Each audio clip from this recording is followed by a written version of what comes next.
Now, Sports Talk with Broads. Here's Hunter Brody. What is going on, everyone? The Sixers take down the Raptors at home. They stay undefeated at the Wells Fargo Center, 12-0 on their home court, to be exact. And the Sixers are now a half game back of the second seed in the Eastern Conference. Now, it's a dogfight. Milwaukee, Miami, Boston, Toronto, us. All of these squads are competing at a high level right now. But at this very moment, the Sixers are a half game back of that 2 seed. This game was really solid until it fell apart brutally in the fourth quarter. Turnovers left and right. Joel Embiid had to get benched. That was how bad Joel Embiid played down the stretch. I don't know what this team does to him mentally, but he was awful. I was so disappointed with Joel Embiid once again.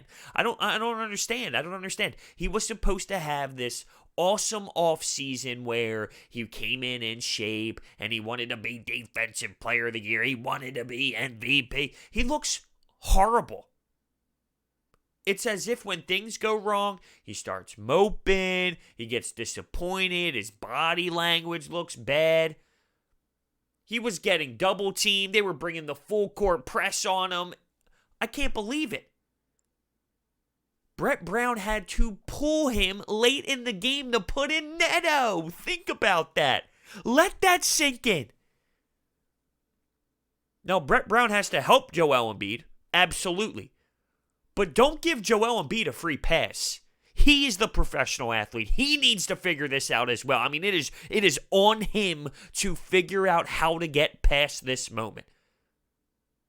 Teams are going to throw so much at him because it's obvious he can't handle it.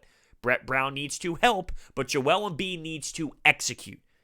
Superstars, right? And that's what we believe Joel Embiid can be. So superstars in this league need to take care of business on their own. They need to elevate their game. They need to dig deep and find a way. Because squads are going to be so aggressive, bring so much pressure, get into Joel's face, because tape will show he will turn the ball over.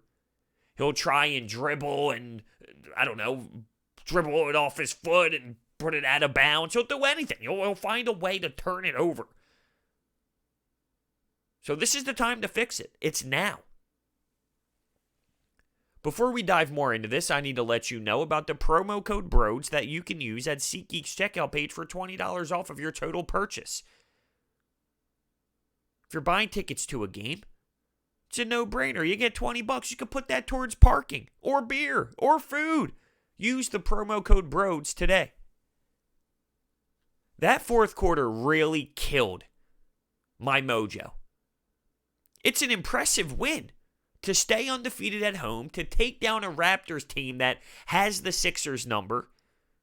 There's obviously an emotional tie involved with this team now because of the recent fight between the two. And it was sort of ruined based off of what happened. The Sixers were up 21 points. They were cruising to victory. And somehow, in the fourth quarter, they allowed, how many points did they allow? I know I have it written down here. 36! 36 points in the fourth quarter. I mean, come on. And they weren't executing offensively. And this is a common theme. It's a common theme. And yes, it does go back to Brett Brown.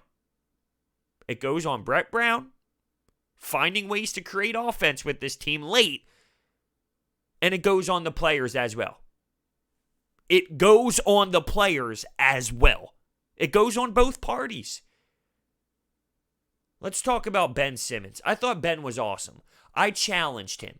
He had a fantastic game against the Cleveland Cavaliers, 34 points, took some jumpers. I challenged him. I wanted to see it against a good team, a legit team in this league, not some dumpster fire Cavalier squad. He was super aggressive. I'll give him that. There weren't jump shots involved, but he was super aggressive. He was willing to go to the rack. He put his head down and he went hard. That's all we can ask for out of Ben Simmons, to be super aggressive. And aggressive Ben Simmons is the best Ben Simmons. So when he gives you 16, 11, and 9 assists, That's remarkable, and he was 8 of 11 from the field. So all around, I thought Ben Simmons was very solid, and defensively, he's so versatile. He's going from guarding the perimeter to guarding Marc Gasol in the post, which actually led to his second foul, and that was crucial because Marc Gasol had to go to the bench. It allowed Joel Embiid to get into the mix and score some buckets when he was going up against Serge Ibaka. So just seeing Ben Simmons defensively is so unreal. Watching him guard so many different positions, I truly love it. But when he has the aggressiveness locked in as well, it's great. Do I wish I saw a jump shot or two so he can continue to build off of what he did against the Cavs? Absolutely. I wish I saw a jump shot just because I want to see him take one every game. And as soon as Brett Brown calls him out in the media and says, I want 1 3-pointer a game minimum, I kind of expected him to take that, right? Take that information that he heard out of his head coach and do it.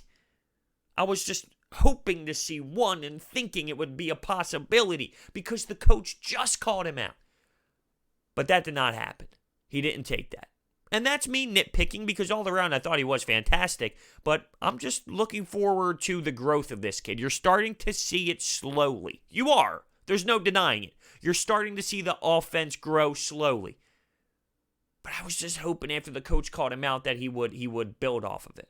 But I'm not disappointed with his play whatsoever. I loved it. 5 turnovers is a little much, but as the game went on, he got more comfortable and more involved and totally was a difference maker in this one. Embiid, the 7 turnovers, only 10 points, only 7 shot attempts, only 7 field goals. I'm sorry, but this is not it. There's something wrong right now with Joel Embiid. His body language is atrocious. His mentality is not there. I told you that he is a fraud until proven otherwise because he loves to dominate the bad squads. He loves to dominate the bad teams. It's time to put up or shut up with him. I know that he's new to the game. He started playing at such a young age. But he's got to know, he has the skill set to be a dominant big man in this league. A legit stud at the center position. But how he gets so physically destroyed at times, it blows my mind. I mean, he's a 7-footer. He's a big guy. He has an elite skill set. He shouldn't get bodied around by some of these big men. I respect Marc Gasol, I really do. And listen, he's had a career where he was a legit defensive player in this league. And he's still a good defender because he's smart with how he does it. But I am sorry, he is not in his prime anymore. He's like an Al Horford when he's just smart, he's a veteran, he knows how to use his body. But he's not 27, 28 years old. Embiid should be able to crucify this man. But once again, he struggles. And whatever he did in that fourth quarter, it kills me. It kills me. It kills the team. Come on. Raul Neto? The Sixers couldn't even get the ball over the half-court line. 8-second violations. And when I mention Raul Neto, I'm saying Brett Brown had to rely on Raul Neto late over our superstar big man. Good for Brett Brown to sit him. This is a players' league. They have all the power. Okay, so for Brett Brown to say, sit your ass on the bench when there's 2 minutes left in the fourth quarter, that takes courage. Now, he ended up putting him back in at one point, and it made me cringe. But to do it initially, not everyone does that. Matisse Thybulle. Let's get to some positives here. Although Ben was a positive. But let's get to Matisse Thybulle. I despised the draft pick of Matisse Thybulle. I used his college career as support to my theory on he would not be able to be an offensive player. He scored 9.2 points per game at Washington in the Pac-12. So for him to be scoring 20 points, knocking 5 threes, it's crazy to me. I was disgusted because I wanted the Sixers to grab someone who can score off the bench. I loved his attributes defensively, and I thought that he would be able to grow into a player. I didn't think it would happen like this. I didn't think it would happen to him to the degree that it did, as if he would just walk into the NBA and be this defensive beast. But he did, and it happened instantly, and it's awesome. Like, I'm proud. I really am. I'm proud that he came in and started doing this. Like, I applaud him. Very proud of him. But I'm happy that I was wrong. How do you go from 9.2 points per game in the Pac-12 to this? He deserves to have every single minute that Furkan Korkmaz plays. I don't get it. I've been a Brett Brown supporter over the years compared to most. What does he see in Furkan Korkmaz? I just can't comprehend it. Matisse Thybulle has such a bigger impact on this game. To an extreme. Like, it's not even close.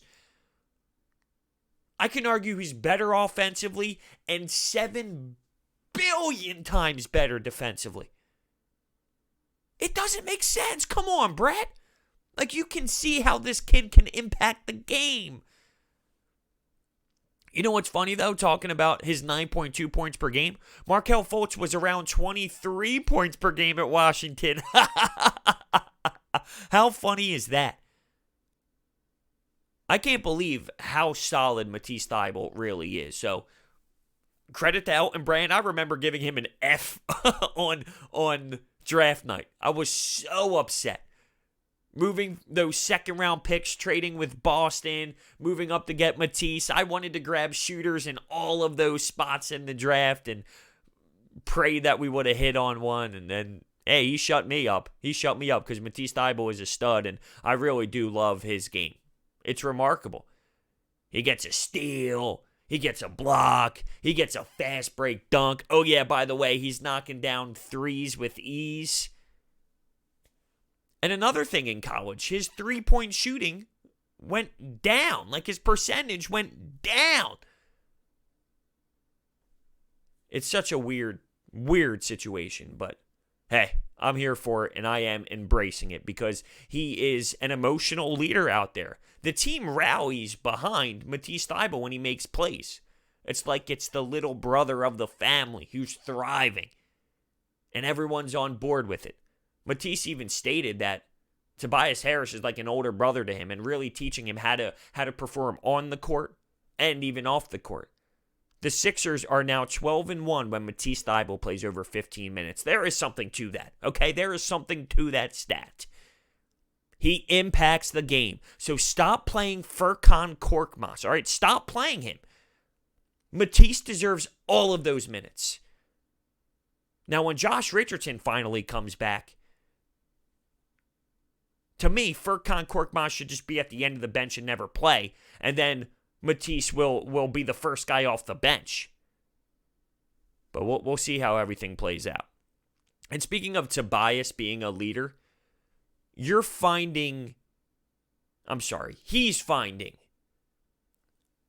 the LA Clipper version of himself. Willing to shoot, shooting over 20 times. He had 26 points. Now, I make fun of Donovan Mitchell all the time for shooting 30 times and getting 30 points and it being a big deal. So when it happens to someone like Tobias Harris, I have to point that out. But I'll say this. I don't care. I don't care. I want this guy to continue to shoot. I want this guy to translate into the go-to guy when we need buckets. He knocked down 4 threes, and he scored 26 points. Toronto, what they want to do is they want to stop Joel Embiid first, which they do every time we play them. They want to stop Joel Embiid, and they want to try and stop Ben Simmons. Well, what does that create for Tobias Harris? It creates an opportunity for him to really take over. Who's going to stop him? And he did. He did just that early on the game. Real early. First quarter. He's scoring 11 points. And I believe at that point, the Sixers only had 14. So he had 11 of the first 14 points. And he was really generating some chances. He was being super, super aggressive. And to make it even sweeter, I actually bet him to hit the first field goal of the game plus 700. Oh, payday for Broads once again. And I hit the over on 1.5 threes. Let's go. Now, Joel Embiid pissed me off because I bet, what did I bet for my player prop for Joel Embiid? It was over 12.5 rebounds. He did not do that. I couldn't believe he played 30 minutes. When I saw the stat sheet afterwards, 30 minutes for Embiid, he wasn't even noticeable. I assumed he played less than that. That's bad. That's so bad. For him to cry in the arena in Game 7, go back to that arena and score 0 points, and then have this type of night where he has 7 turnovers and only scores 10 points and only takes 7 field goal attempts. Now, ironically enough, Marc Gasol had 0 points. But it's totally different. Marc Gasol to them is not Joel Embiid to us. He had one job: make Joel Embiid's night a living hell. He did get into some foul trouble, but, I would say it was a success as a whole from their team's mindset, because they made it a tough night for him. I love the fact that this team rallies at home. I really do. But they need to figure out what is going on late in the games. If they are going to struggle to this degree late in the games, there will be no success when it matters. Now, keep in mind, there's plenty of season to go. There's so many games left. But this is the time where adjustments have to be made. This is when the team needs to come together and say, okay, we need to figure out our fourth quarter problems because we are turning the ball over at a hefty amount. They did a really good job through the first 3 quarters of not turning the ball over. Once the fourth came, boom, the explosion happened. This needs to be addressed. This can't continue to happen. This is the time for that, though. This is the time right now where they can come together and figure it out game by game. You know who pisses me off? Kyle Lowry. He's such a baby. This guy whines more than anyone in the league. He was airballing shots and trying to make it seem like Matisse Thybulle fouled him. No, dude, you missed the shot. You airballed. He made it seem like, oh, I don't airball. No, you airballed. Like, that actually happened, dude. And then he would try and go up on Embiid, and Embiid had his hands straight up and down. He loses the ball. He flings back. He's such a loser. He really is. He's such a child. And it's funny, he's from Philly, right? He is the farthest thing from Philly tough. And then he tries to tell fans afterwards where he lives. Come at me. Shut up. You're such a baby. He is the worst. He's actually the worst. Flopping all around. Can't stand him. Loser. I do not claim him as a Philly guy. And I would argue that majority of Philly doesn't. I don't care about where he played college. I don't care where he's from. No.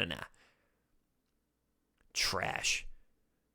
And speaking of some of their guards, Van Vliet left the game and did not return. So that was a loss for them. I thought the Sixers did a really good job of holding Siakam to a reasonable game. I'll be honest with you, I love watching Siakam play. I think the kid is a serious weapon. He's a threat, and the way that he develops year after year, it's really awesome to see. I respect the hell out of that from an athlete's perspective. But I thought the Sixers did a really good job of holding him to a reasonable number. Majority of these athletes, you don't stop. I always compare it to Ezekiel Elliott. At times you don't stop Zeke. It's how can I maintain him? How can I just have him have a average night? Well, with Siakam, you do the same. And I thought the Sixers put together a really good game plan for that. How did I forget to mention with Matisse Thybulle? My man had 3 steals as well. It wasn't just about that offensive explosion with 20 points and the 5 threes. 3 steals, a block. It's crazy. It's crazy. I would have never imagined in a million years that it would be this effective this quickly. When I saw what he did in college, I really did assume that his defense would translate eventually. Not this quickly, but eventually. With the offense, 9.2 points per game in the Pac-12, and with a 3-point shooting that was going the wrong way, what would I base that off of? Logically, how would I say, you know what? This is totally going to happen. This year, this kid is going to be a knockdown three-point shooter, and it's going to be great. I was basing it off of what he did in college. So it's crazy how that works. Markelle Fultz stinks. And don't give me that. He's coming back in Orlando. No. He stinks. He was the first overall pick. When you look at Matisse Thybulle, dude gets picked in the 20s. What was it? Around 20, I forget. Because we moved up in the draft. We moved some draft picks around. But later in the first round, I forget the exact number off the top of my head. And he's killing it. I take him over Fultz any day of the week. Unbelievable. Lastly, a couple bench guys. James Ennis is a spark plug. And I love the way the guy goes to the rack. He's not afraid if there are 7 guys. Somehow there's 7. 7 guys jumping up towards the rim. He's taking it. He'll get fouled. He doesn't care. I mean, the guy's just willing to go to the rack hard. Impressive. Very impressive. Mike Scott. You saw him knock down some shots. I thought Brett did a great job of starting him in Cleveland so he can find rhythm, and he scored over 20 points. It was awesome. It carried over. There's still some times where he's struggling. He ended up taking a free throw for a technical that Nick Nurse got. He missed it, and Brett Brown put him on the line to gain more confidence with him. A couple threes that were a little ugly, but all around, I think Mike Scott is starting to groove a little bit more, and just got to continue to push, continue to fight, continue to shoot. You even heard some of the players like passing it to Mike Scott, and I heard them underneath the microphone on the basket, shoot, Mike, shoot. Like they were consistently passing the ball to Mike Scott at one point to allow him to shoot so we can just see it go through. It's what it's all about. So at the end of the day, like I'm excited that they won the game. I'm happy they won the game. They beat the Toronto Raptors. That's a really impressive win. They stay undefeated at home. That matters. The fourth quarter, though, it killed it. It killed it. It doesn't take all of it away because they were up 21 points to the Raptors. They handled business. It's a good win. Big picture, it's a good win. It just continues to get ugly late. You can't allow 36 points in the fourth quarter. You can't turn the ball over that many times in the fourth quarter. It has to be fixed. Embiid has to be better. Him personally. Don't tell me coaches need to do this. Him personally. He's the professional athlete. He looks himself in the mirror every day. He talks the smack. He was supposed to come in shape. That's on him. I mean, it's on him. It's as if he's not willing. And Ben Simmons, believe it or not, Ben Simmons is stepping up and being the leader and putting his head down and going to the rack and slamming it and taking jump shots. Like he's stepping up for Joel Embiid's absence. I'm speechless. But here we are. Let's see how the Sixers play against the Denver Nuggets. Let me know your thoughts down below. Thank you so much for watching. Hit that thumbs up button, subscribe. I will see you next time.